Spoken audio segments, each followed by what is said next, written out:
Up is I'm actually speaking at this event. I believe Ken as well. We're talking about Azure, more cloud stuff at that event. I'll be talking about using cloud and mobile development at that event. So it's a little bit more pricey, but if you want to go to a more professional level conference, definitely do check that out.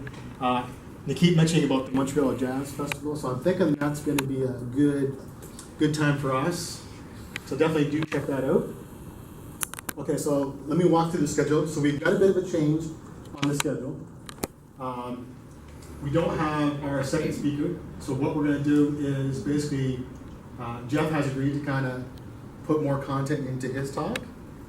So hopefully by about 10:30 we can kind of wrap up, give you guys a bit of break, because we got plenty of coffee, water, and food down there. You saw all the food, so please eat that up. And if you haven't visited the swag table and picked up a shirt, do so. In the back, and you follow your own rules. You can just do the "Let's Dev This" hashtag if you want to just do that one. You're a rebel. So "Let's Dev This" roadshow. Please tweet. Please thank the sponsors. The sponsors are reading those tweets. I just saw one there from Sync Fusion.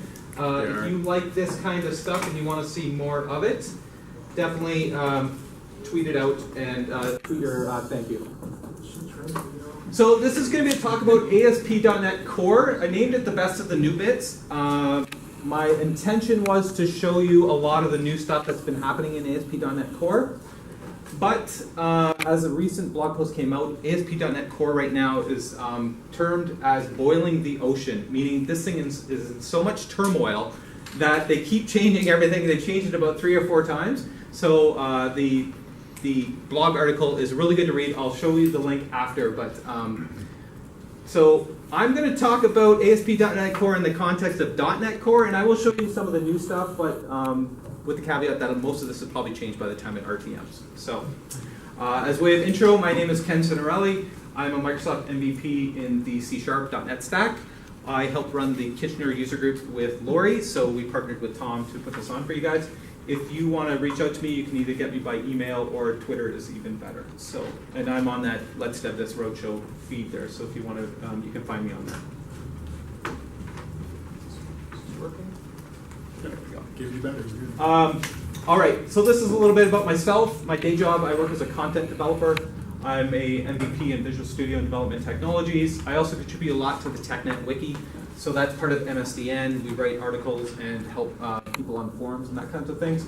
As I said, I'm co-organizer of the CTP DNUG, and I've reviewed a bunch of technology books. And if you want to get me at any point, Twitter or email, or you can get me on my blog or through LinkedIn. So, .NET Core. When I was putting this slide deck together, I thought I didn't want to just jump into ASP.NET Core because it's so new. A lot of people might not know what .NET Core is. Has anybody downloaded any of the RTM packages for .NET Core? Oh, a few hands, 3 or 4 or 5. Cool. Okay.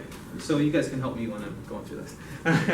So .NET Core, I'll do a little precursor on that, and then we'll get into ASP.NET Core and what all the new bits are and what that means for us. So in the .NET 2016, right now, the 10,000 foot view, this is what .NET looks like as of today. So on the bottom here, we have our common runtime components, our compilers. If you're wondering where Roslyn fits in, it fits in down there. And we have our NuGet packages. So this is our base layer of what .NET is right now. Moving up the left-hand side, .NET Framework 4.6.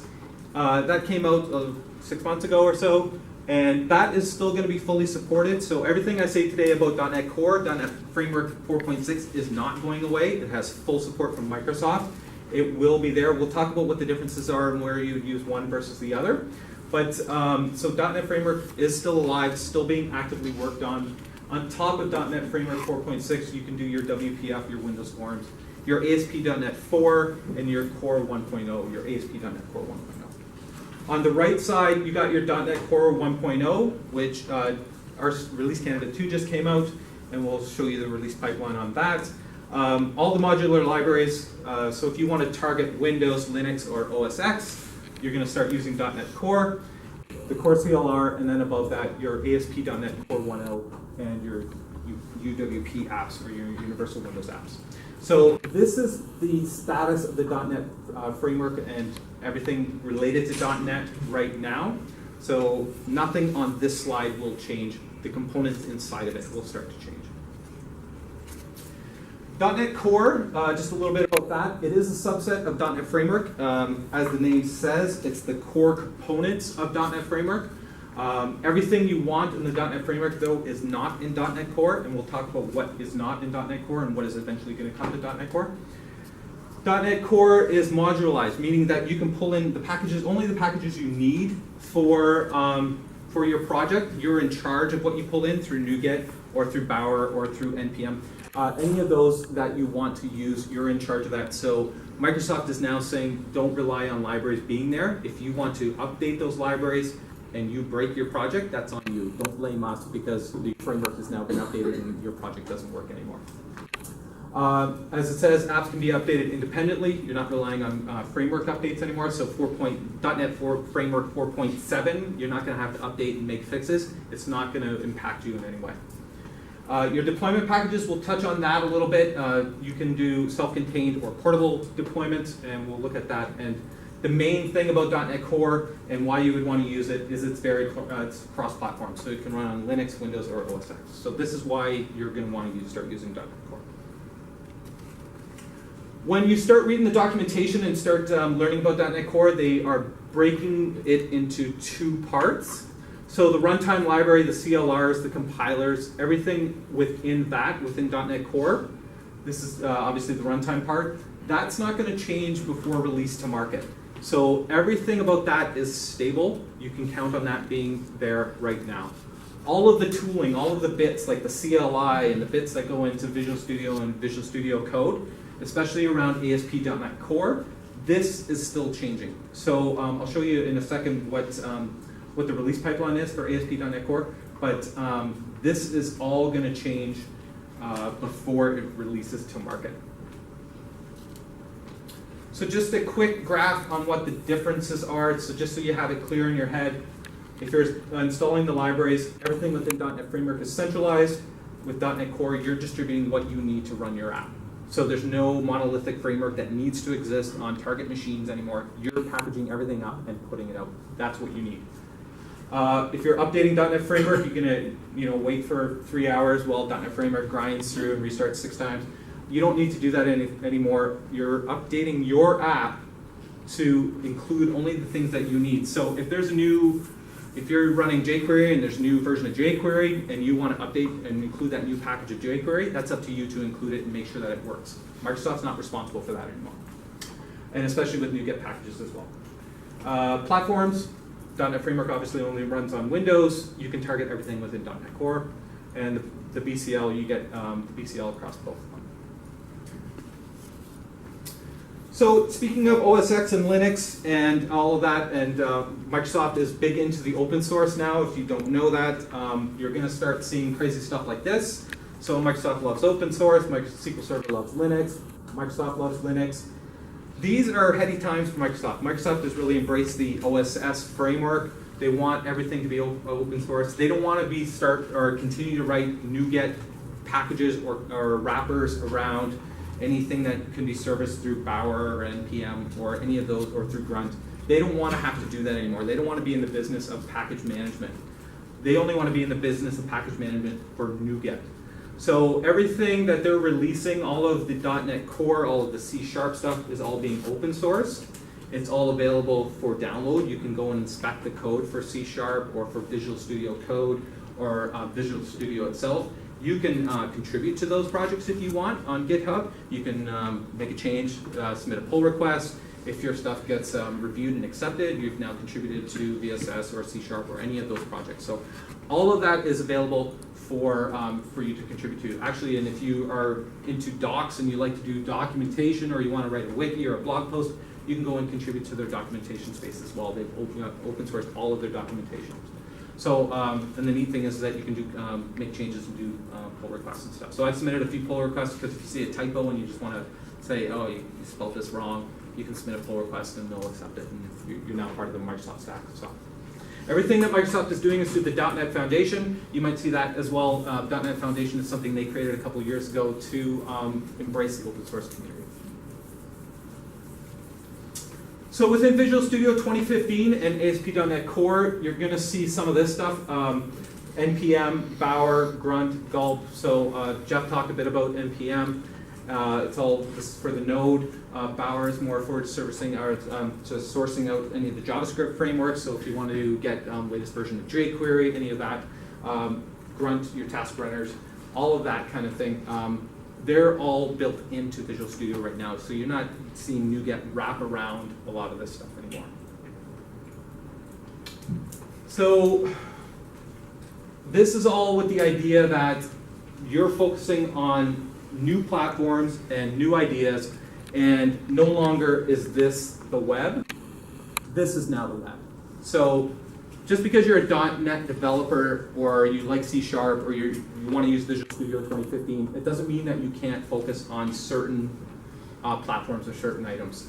So this is the web now. Even that flip phone is the web.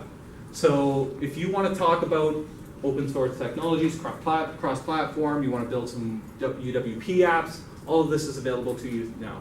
And eventually, this will be the web. So this is your smart fridge, your smart watch, your connected printer, all of that is going to be coming, especially with IoT and Azure and pumping out all that data through that. So that being said, ASP.NET Core. So ASP.NET Core used to be called ASP.NET 5 because 5 is bigger than 4.6 and everyone likes bigger numbers. But they decided to rebrand it because ASP.NET 5 is not an improvement on 4.6. It's actually a whole different beast. So they didn't want to start confusing people, and so they renamed it to Core 1.0. It was renamed in January of 2016. And in some of the docs and some of the blog posts and stuff, you might still see it referred to as ASP.NET 5, but everything now is going to be Core. It's either going to be .NET Core 1.0 or ASP.NET Core 1.0. And recently, all of the naming, probably 90% of the naming was done in the release candidate 2. In this space right now, so this is 4.6 and ASP.NET Core side by side. You can see we still have our compilers on the bottom, our .NET libraries, our framework libraries working up the left-hand side, our .NET framework, and ASP.NET 4.6. That is not a typo on the right-hand side. ASP.NET Core 1.0 will work both on .NET Core 1.0 and it will work on .NET Framework 4.6. So you might be asking, why would you want to write a .NET Core library or project to work on .NET Framework 4.6? If you know that you just have a small little project that you want to create, maybe it is a connection class to go out to a library or to go out to a database, you know you need it for a Windows machine right now, but if maybe eventually you want it to run on OS X or Linux, you can write it in .NET Core right now and be future ready so that if you start targeting different machines, you already have that class built in. So then you would just need to pull that back into a .NET Core project. So you can actually run anything ASP.NET Core on both systems here. Does that make sense? If I should say, if anything doesn't make sense, or just shout my name or put your hand up and I'll answer. The pipeline, the release pipeline. So as I said, .NET Core is pretty much stable. The runtime components are stable. Some of the tooling bits, everything we're talking about, especially ASP.NET Core, everything's in flux. As I said, everything's boiling the ocean right now. So our release candidate 2 just came out on the 16th. And still some bugs. They've changed one thing, and I just read recently they're going to change it back to the way they used to do it in release candidate 1. And we'll talk about what that means. They're targeting mid to late June for release to market RTM of version 1. So soft date, it will be in around that time. And they're looking to get that up and running easily. If you want to follow along, the github.com/asp.net home, that's where you can actually see all the source code, and that's where you can see this release pipeline as well. So as we talked about before, just a refresher here, we've already seen this slide. If you see the red arrow on the right, this, in that space right here, you're going to see this just drop away, the common runtime. That's where ASP.NET Core slots in here. So Again, .NET Framework on the left-hand side, ASP.NET 4.6, you can write web forms and MVC and web APIs, and on the right, you can do pretty much the same. You can do MVC and web APIs right now. They are looking to do SignalR and web pages eventually. They're focusing on RTMing the project though. They want to get 1.0 out to market. Maybe 1.1 you'll start seeing web pages and SignalR added to it. Right now you can only do C# within ASP.NET Core. VB.NET will be coming. Does anybody here use VB.NET over C#? There's some fans out there and some people swear by it. I don't know where they are. Or swear at it. Their basement crying. Yeah, because they can't do .NET Core or ASP.NET Core. ASP.NET Core values. So just kind of an overview of what it offers you. Everything's totally modular. Like I said, everything is package-based. You're bringing in everything through all your packages, either through NuGet or Bower or NPM. So what you need in your project, you're not going to get any bloat because you're bringing that stuff in. Faster development cycles. In RC1, it seems to be broken in RC2, but RC1, what you could do is you could actually make a change to a web page or to a view in an MVC project, click save, and go and just refresh your browser. There was no more compilation, there was no more restarting the browser needed. That's shaved off about 3 to 5 seconds within your development time, times the number of times you need to do that over the day. So that was kind of the nice part. I hope that they put that back in. There's something funky that it's not working again, but that's a part of that faster development cycles. Seamless transition to the cloud. In RC2, they just allowed you to start pushing your ASP.NET Core projects up to Azure Web Apps. Azure Web Apps were previously known as Azure Websites. So if you actually want to deploy your project from your Visual Studio IDE up to the cloud, you're eligible to do that. Editors. So you can use Visual Studio, you can use Visual Studio Code, all of the different editors, and we'll talk about IDEs here in a second on which ones are available. Open source, as I said before, everything is open source now with Visual Studio Code, C#. You're eligible to go in and just make changes and submit those changes if you want. The main reason and the number one reason for using ASP.NET Core or .NET Core in general is it's cross-platform. So if you want to write once and deploy everywhere, that typical term, this is what you're going to use to do that. And it's fast. It's one of the fastest frameworks out there right now. It's been benchmarked against a whole bunch of other frameworks. Node is definitely still the fastest, but it might be in the top 10. So, talking about the changes between RC1 and RC2, .NET Core is a console app. This is probably not going to change before it releases to market. So in RC1, it was an application class, much like you would have within a web application of .NET. In RC2, ASP.NET Core application, it's more of a .NET Core console app, and it calls into ASP.NET libraries. Don't ask me how it does that. It only came out a couple days ago. But that's the way it's moving, and that's the way it'll probably stay when it releases to market. So instead of running within ASP.NET hosting libraries, everything now lives in something called a programmed CFs, and I'll show you what that means when we go look at some code. Features, hosting, it has a built-in standalone managed web server called Kestrel. This is something that's brand new, it's just come out. You can do IIS as well, but Kestrel is in there as well. Startup. So within the startup, this is your startup pipeline or how you want the project to start up. Within the middleware, everything is asynchronous. So a lot of those things you will have noticed from ASP.NET 4.6. You can see that they're just bringing in the good bits that they need to make sure that this project actually runs and that your app is secure and through authentication and that kind of thing. DI, there's full DI support built in, but if you want to use something other than the built-in support, you can use Ninject or Autofact. So these are nice little perks that they're giving people. Configuration, this is one of the changes that I just read that might end up changing again. Before they used to use the CS proj, they switched to a project.json. Now I just read that they're moving back to CS proj. CS proj uses XML. They moved to project.json so that you can have more interoperability between your project and Angular and all of the newer ones that use configuration files with JSON. I don't know if they're going to switch back again eventually, but I would like them to stay with project.json and move to the, to the 20th century or 21st century and start using JSON. But they seem bent on using XML for some reason. So the configuration might change. Logging, you can do internal logging. You can use Log4Net. You can bring in all those. And identity, this is the built-in identity that's within ASP.NET 4.6. So all that OAuth. So if you want to validate against Twitter or Facebook or Google, you can do all that, and that's all built into ASP.NET Core. Editors and IDEs. So you can use Visual Studio 2015 Update 2.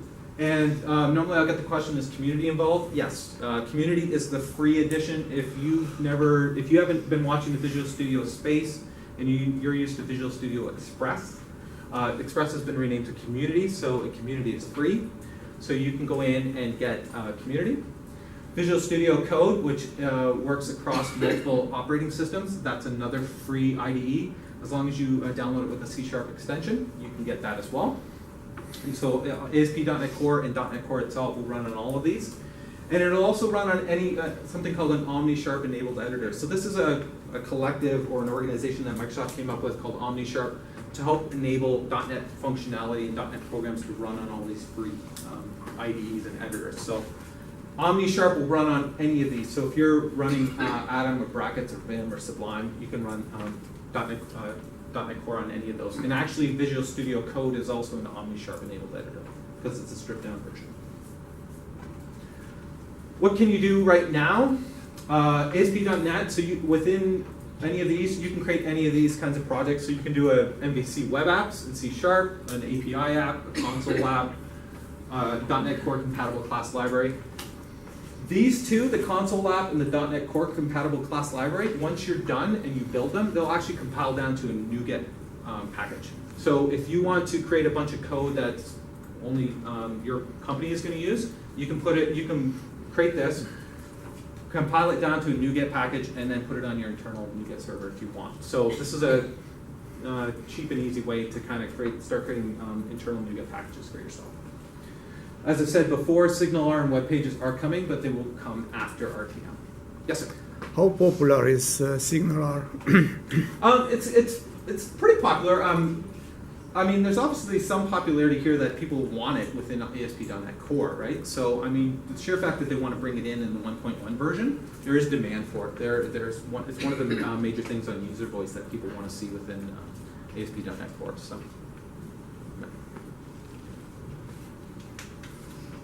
Within ASP.NET Core, as I said before, you can create, one of the main things you can create is an MVC web application.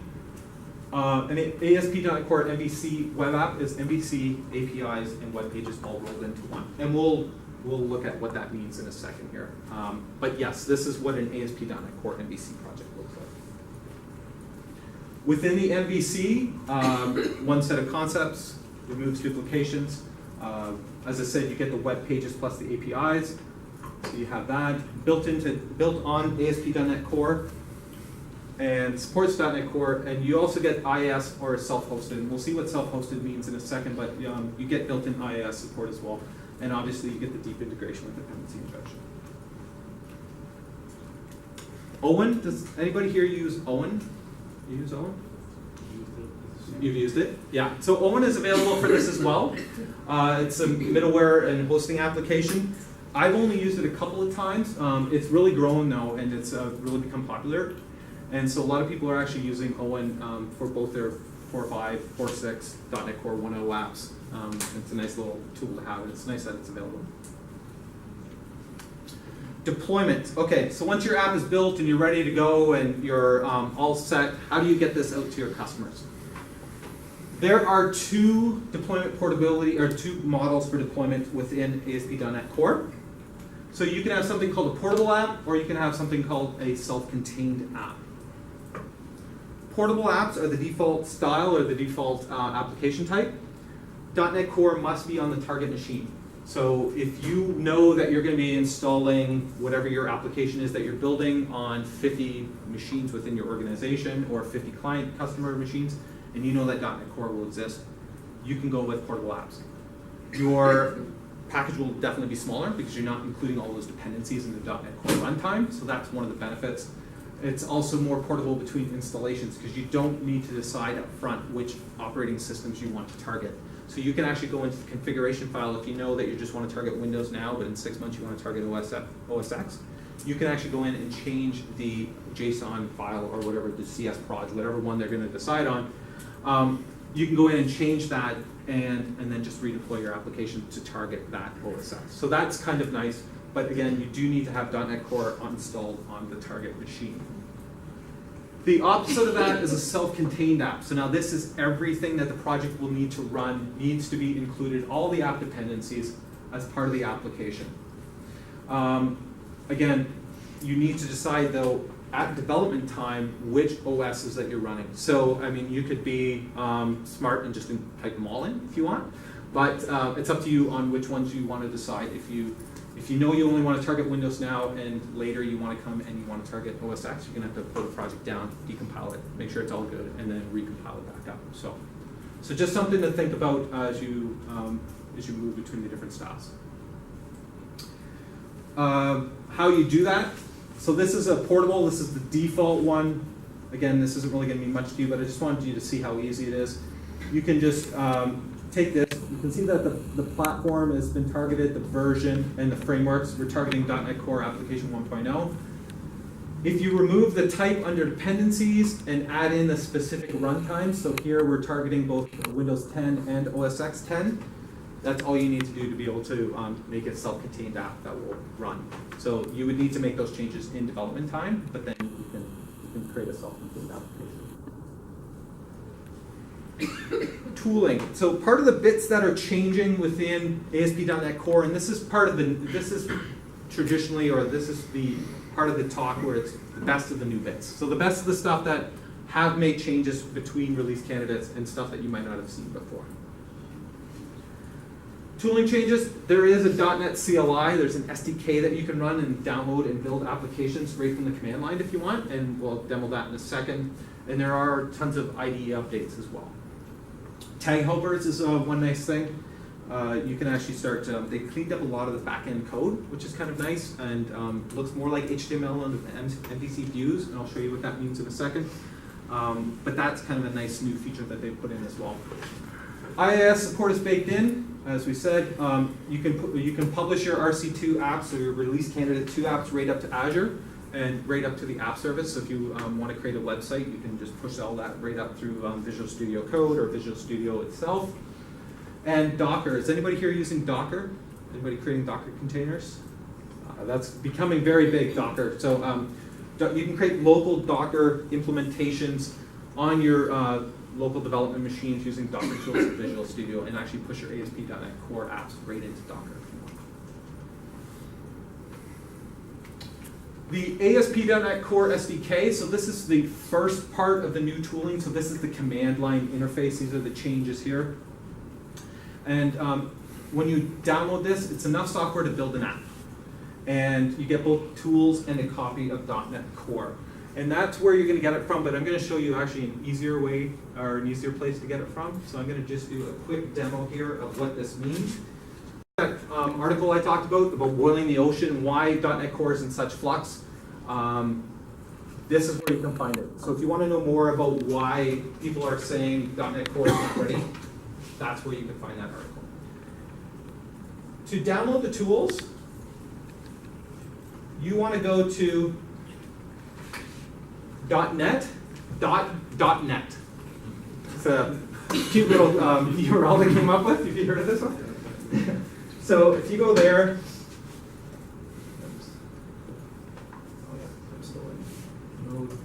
so if you go there, you can see that you can get all the tools for .NET on this page, and right in the middle, it's the tools for .NET Core. If I click Learn More, you can see all types of, it gives you a nice little overview of what you get here, and if you go to download .NET Core. So that original link of Microsoft.com/#Windows, this is where it's going to take you. I just want to point out one thing on this page. If you want to use command line, You can find the tools on the bottom. If you want to use stuff with the IDE, you can see the 2 links there. So you will need to download the Visual Studio tools and the NuGet package manager. So that's all I want to say about that one.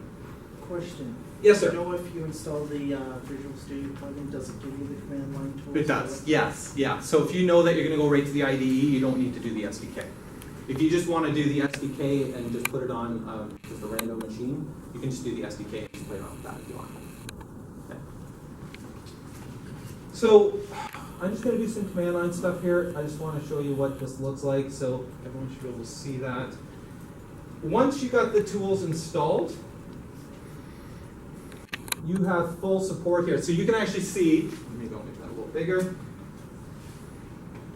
You can see that I have the full version installed. I have version 1.0 installed. I have the runtime environment. It tells me everything I need to work with it on this thing. I have everything, including the tools, everything I need to make a project right here. So what I'm going to do is I'm going to, let's see here.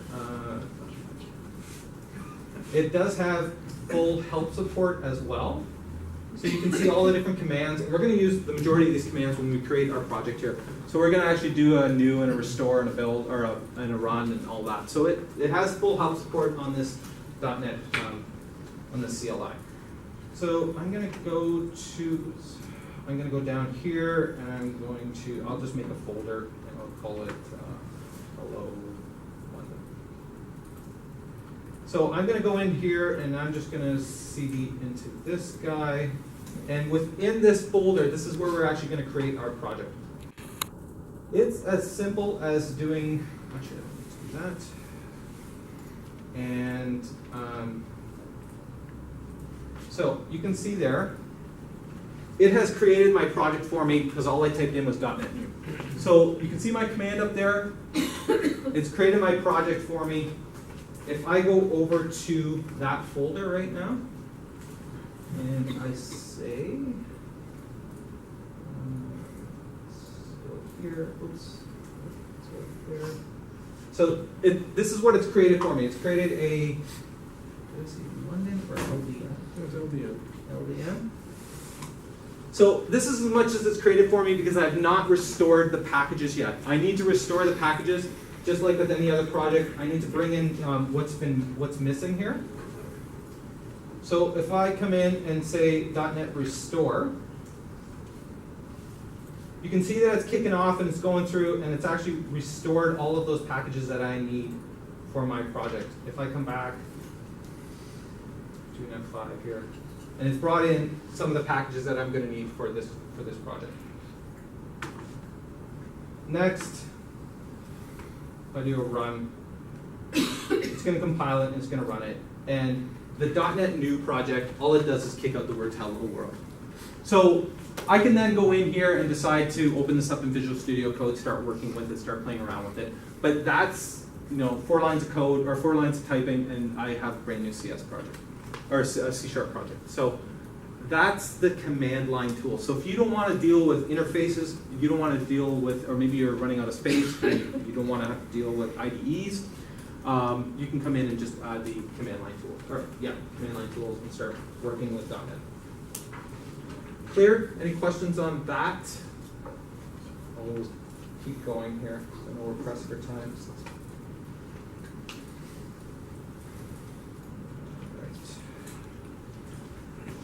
The IDE. Obviously, we all like working in an IDE. And so Microsoft advises that everyone go in and download the tools. And as Sean asked, do you get the SDK with the tools? And yes, you do. So if you want to go in and download the tools, if you go to .NET, which will resolve to this line again, to this URL, you can go in and get the tools and get everything you need to work with it. So I'm going to show you what the tools look like, and we'll move into Visual Studio. So let me create a new one here. I'm going to spin up Visual Studio quick.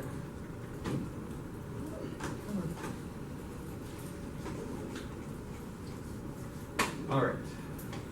Once the packages are installed, you go to File New Project, or just New Project right here. you can see that I have some new templates here. So I have my traditional ASP.NET Web application template. That's my traditional MVC starter package. I can create an empty or a web API. And I have the .NET Web Application Core that targets .NET Core, and it also targets .NET Framework. Because as I said, remember, you can create a .NET Core application for ASP.NET that runs on either framework. So this is where you need to decide which framework you want to target. If you know you want to write a .NET Core application that runs on .NET Framework, you would choose the third template.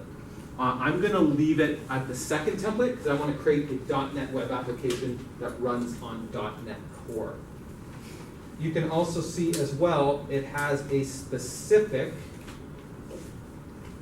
set of templates here, and these were some of the others that I mentioned. So the top two are the ones that are going to resolve down to NuGet packages once you compile them and build them. And then we have the same template as we saw under web, the .NET Core web application. So I will just go back to web. I'm going to take the .NET Core one. I'll leave it as web application 3. We're not going to do anything too crazy. Just like with ASP.NET 4.6, you have different templates, core templates.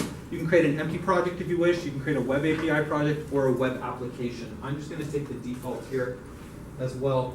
And if anybody's interested in how you would push information or push your site to the cloud, if you click that, you click that checkbox, it will actually go out to Microsoft Azure as long as you have an Azure account, which you all will now because you're all getting credits. If you want to test this, you check off that box. It's actually going to go out and it'll provision a website for you, and then eventually start pushing your code out there. So that's the nice thing. So you can do that after your project is built, or you can do it while you're provisioning your project. So I'll take this guy and I'll just spin him up. And while he spins up, shouldn't be too long. I just want to run through some of the changes that are within here as well. These are some of the things that you're going to need to know just so you can start moving around. And if you see quickly here, see how it says restoring packages, one project up in the upper right-hand corner? Visual Studio is doing that .NET space restore for me. I don't have to do that. It's going out and getting those packages that are missing from the project. So I don't need to go and do that. So it's actually running that command for me in the background. So it's still restoring packages. It's still going out and getting information for me, which is the nice part. If you're used to working with DLLs and that sort of thing within your projects, everything within a .NET project now is a package. It's either a NuGet package or a Bower package or an NPM package. There are no more reference DLLs in a .NET project. If I were to start drilling into these references, you can see, and I'll just drag this guy over, you can see here that as I drill down, eventually I will get to a DLL, but I have to go a long way because this is the crux of the .NET Core. It's allowing me to take all those packages, package those up, and distribute them as a single unit so that they can run on the target machine. I don't need to worry about calling out to NuGet or making sure that I have a broken DLL. No more DLL hell. You're pushing out whatever it is you need in your project here. Also within this, you have your dependencies. So this is where you're going to have your Bower and your NPM dependencies. So if I come up to Bower, I can say manage Bower packages. You can see that at once it's telling me already what's been installed through Bower, jQuery Bootstrap, jQuery validation. It has all of that in there for me. If I try to go into, I'm just going to close this. If I try to go in here and right click, where am I going? I want manage NuGet packages. These are all my NuGet packages. If I try to request jQuery, JSON, this might change. It might go back to a CS proj.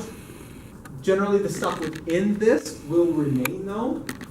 So within the project.json, you can see that it has the dependencies listed. And you can also see down below here, where I can find it, It will also list the frameworks that it supports. So it's supporting .NET 5.6, .NET Core, and a portable class that will support both ASP or .NET 4.5 and Windows 8. So you can add different frameworks in there as well. There's tons of documentation on how you can actually manipulate this file. As I said though, project.json here on the right might disappear and it might go back to project.cs project. So just be aware that some of those changes might be coming along when the finally RTMs. Finally, the last thing I want to talk about here is within the startup project, or sorry, within the program.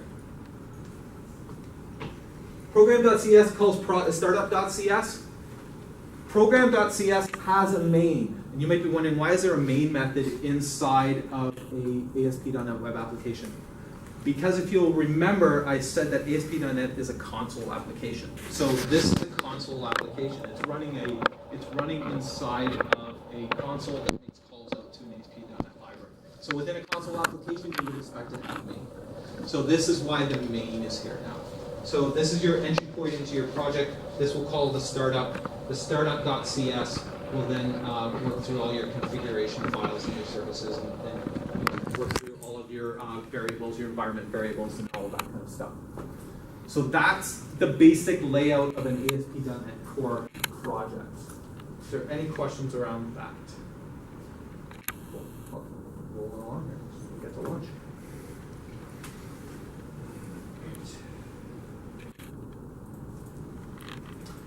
One of the other things that's big, or one of the major changes has been tag helpers.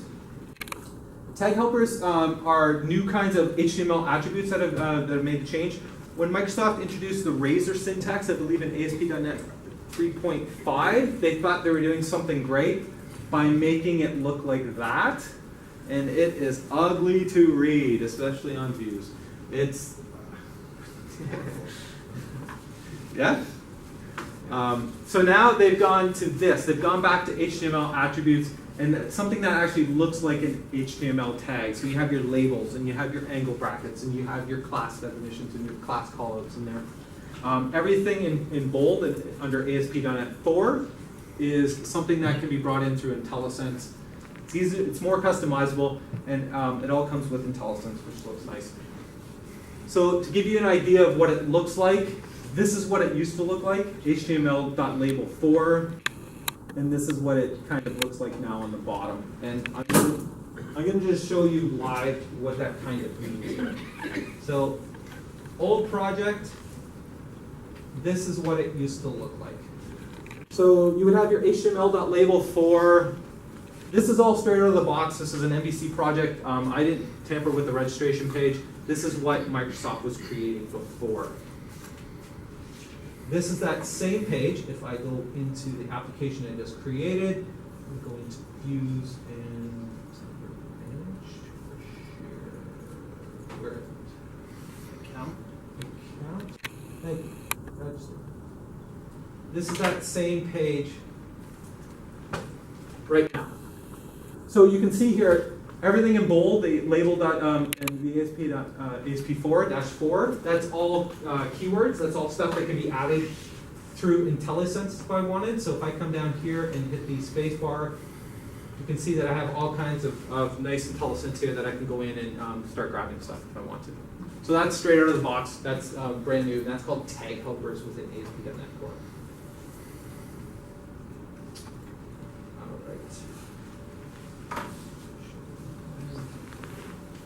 Got a few more slides to go through and then we'll wrap up. What about Entity Framework? Is anybody here using Entity Framework at all? Nice. Okay, so people, cool. EF6.x, is that what you guys are using? Okay. So it's the most current, runs on anything .NET Framework 4.5. So again, same naming problem. Entity EF7, if you rename it, and create it, it sounds like it's better, it sounds like it's newer, it's going to have all the same things that EF6 has, but it didn't. So that's why they decided to rename it. And so actually it's become EF Core 1.0. So EF6 is still going to remain, still going to be supported because they realize that everyone needs those kind of grandiose libraries to do everything and all the nitty-gritty kind of stuff. EF Core is still a stripped down version. It's still something you can use within your ASP.NET Core project. When to use which? So, as I said, ES6 is going to be the main one. It's going to be your most suitable choice. If you're doing something in .NET Core, or something that you know you're going to want some of the newer features of, or you don't need some of the other features, some of the more obtuse features you're not going to need, or if you're targeting certain apps, definitely try out EF Core. And then, you know, if you need to, you can always, if you decide that it's not enough for you, you might decide maybe that the ASP.NET Core project is not enough, and you might need to migrate to a different project. So. Quickly on web APIs. Web APIs are fully supported within ASP.NET Core. So traditionally on a web API here on the left-hand side, you would have people who would consume HTML and web pages and MVC and drilling down in. And on the right side under your web API, these are the different types of returns you would get. So you can return it as JSON or as XML all through the web API. Within .NET Core, everything is all baked in. It's all there. It's all part of the SDK and all part of the IDE for you. So traditionally, again, this is we'll go through this quick. If you create a model and you try to make a controller, you're going to consume that model. You're going to create a enumerable object of list person, and you're going to populate that person with 3 people that you don't want to meet in a back alley or mess with. And if you want to return everything, it's as simple as return this group of people. If you want to return one item, you're just going to use your lambdas and your link expressions, and you're going to go in and just request that one item. Routing is very similar within MVC, so as it is with normal MVC, as it is within ASP.NET. So you can map to routing, or you can do different attribute routing. So if you want to drill down and not expose your entire routes, you can actually do some attribute routing. So that's pretty much it. I just wanted to give you a very quick overview of what ASP.NET and .NET Core is. Everything I talked about today came out of this akms.webcams training kit. That's on GitHub. That's freely downloadable. There are the talks. There are the demos. There are hands-on labs. This is the GitHub repo we used to do the Let's Dev This tour in Toronto. So this was the full day event that we did for the webcam. If you missed that and you want to find out more of everything I talked about, you can go in there. You can download the GitHub repo and check it out. Everything is on ASP.NET or getasp.net, and yeah, so give ASP.NET Core and .NET Core a try. That's it. Thank you.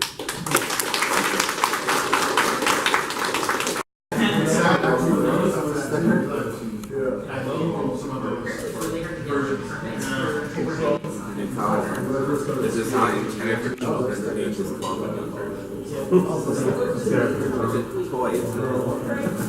Like what? You have to be 13 or older to for this project. I don't know.